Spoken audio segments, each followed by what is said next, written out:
I'm Dr. Anusha, consultant gynecologist and infertility specialist at Good Health Clinic for Women, Visakhapatnam. So period miss అయిన ఎన్ని days తర్వాత urine pregnancy test చేసుకోవాలి, scan ఎన్ని days తర్వాత చేసుకోవాలి. So generally period miss అయిన వెంటనే అంటే ద నెక్స్ట్ డే ఒక 2 డేస్లో మనం యూరిన్ ప్రెగ్నెన్సీ టెస్ట్ చేసుకుంటే అందులో మనకి 2 లైన్స్ వస్తే అది పాజిటివ్ అని అర్థం. లేదు అంటే ఒక 3 డేస్ వరకు ఆగి చూసుకోవచ్చు. సో పాజిటివ్ వచ్చింది, నెక్స్ట్ ఏం చేయాలి? ఎప్పుడైతే మీకు ఈ యూరిన్ ప్రెగ్నెన్సీ టెస్ట్ పాజిటివ్ వచ్చిందో వెంటనే మీరు మీ దగ్గరలో ఉన్న డాక్టర్ని కన్సల్ట్ అవ్వాలి. కన్సల్ట్ అయినప్పుడు మీకు ఇనిషియేట్ చేస్తారు, స్కాన్ అనేది చేస్తారు. ఎందుకు మనం స్కాన్ చేయించుకోవాలి? నేను ఒక 2 మంత్స్ ఆగుతాను డాక్టర్, 2 మంత్స్ ఆగిన తర్వాత నేను స్కాన్ చేయించుకుంటాను అని చాలామంది అంటుంటారు. అది కంప్లీట్గా రాంగ్ అండి, అలా చేయకూడదు.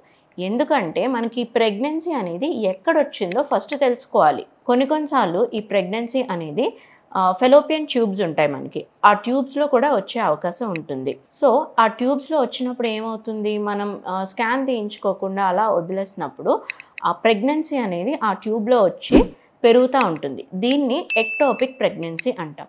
ఈ ఎక్టోపిక్ ప్రెగ్నెన్సీ అనేది చాలా డేంజరస్.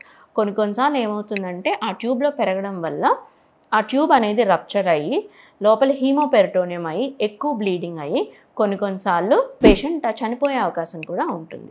సో ఇవన్నీ అవాయిడ్ చేయాలి అని అంటే ఫస్ట్ మనకి యూపీటీ మన ప్రెగ్నెన్సీ టెస్ట్ పాజిటివ్ రాగానే స్కాన్ అనేది ఎర్లీ ప్రెగ్నెన్సీ స్కాన్ అనేది తీయించుకుంటే ఎక్కడ ఉంది ఆ జెస్టేషన్ సాక్, ఎక్కడ ఉంది, గర్భసంచిలో ఉందా, ట్యూబ్స్లో ఉందా అనేది మనకి తొందరగా తెలిస్తే సో దాన్ని బట్టి ట్రీట్మెంట్ అనేది తీసుకోవచ్చు.